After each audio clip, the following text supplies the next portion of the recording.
New মার্কেটের সামনে হঠাৎ একটা পিচি মেয়ে বলে উঠলো, বাবা বাবা দেখো ছেলেটা আমাকে চোখ মারছে। ওর বাবা বলল, কোন ছেলে মা, কোথায় সেই হারামজাদা? মেয়েটা ওর হাতের আঙ্গুল আমার দিকে করার সাথে সাথে আমার কলিজা শুকিয়ে গেল।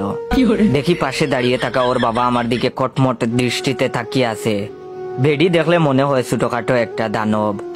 প্রেমিকার সাথে দেখা করব বলে মার্কেটে দাঁড়িয়ে আছি। ওই 4-5 বছরের পিচ্চি মেয়েটা আমাকে প্রথমেই চোখ মেরেছে। প্রথম কয়েকবার পিচ্চিটা মারার পর আমিও দুষ্টামি করে একটা চোখ মেরেছি। দেখে সাথে সাথে ওর আব্বুর কাছে বিচার দিয়েছে। মেয়েটার বাবাকে আমার দিকে এগিয়ে আসতে দেখে দিলাম একটা দৌড়। দেখি আমার পিছু পিছু মেয়েটার বাবাও ছুটে আসছে।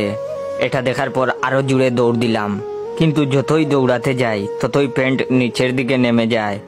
2 হাত দিয়ে কোমরের 2 পাশের প্যান্ট ধরে আছি আর মার্কেটের মধ্য দিয়ে দৌড়াচ্ছি। মনে মনে নিজের বাপের উপর রেগে গেলাম।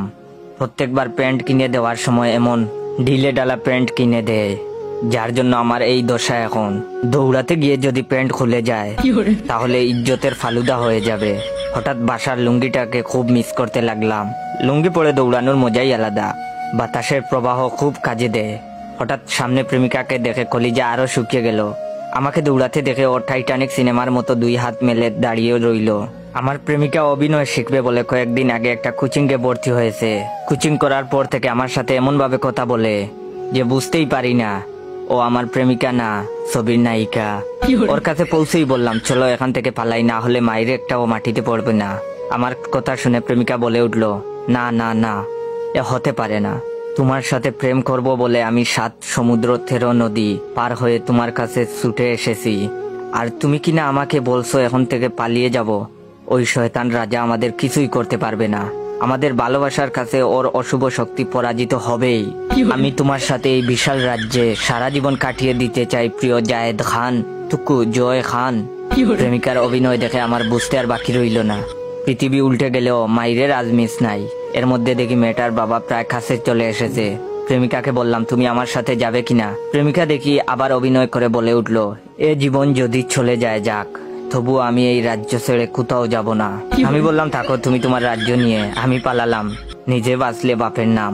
যেই দৌড় দিতে যাব ঠিক তখনই প্রেমিকা আমার শার্ট টেনে ধরে বলল, যেতে চাইলে যেতে দিব না, না না না যেতে দিব না, তোমায় হৃদমাজারে রাখিব, ছেড়ে দিব না। প্রেমিকাকে বললাম, আল্লাহর দোহাই লাগে আমাকে ছেড়ে দেও। প্রেমিকা আরো শক্ত করে ধরে বলল, না না না, তোমাকে এই সুন্দর রাজপ্রাসাদ ছেড়ে যেতে দিব না। এর মধ্যে পিচ্চি মেয়েটার বাবা এসে আমাকে ধরে ফেললো। কোনো কথা না বলেই নাক বরাবর দিল এক ঘুষি। চোখের সামনে কয়েকটা জোনাকি পোকা দেখতে দেখতে ফ্লোরে পড়ে গেলাম। না, জ্ঞান হারাইনি তখনও, কিন্তু প্রেমিকা যখন লোকটাকে বলল, শয়তান ছেড়ে দে আমার জয়কে, তুই আমার দেহ পাবি কিন্তু মন পাবি না। বিশ্বাস করেন ভাই, এই কথা শোনার পর আমি জ্ঞান হারালাম।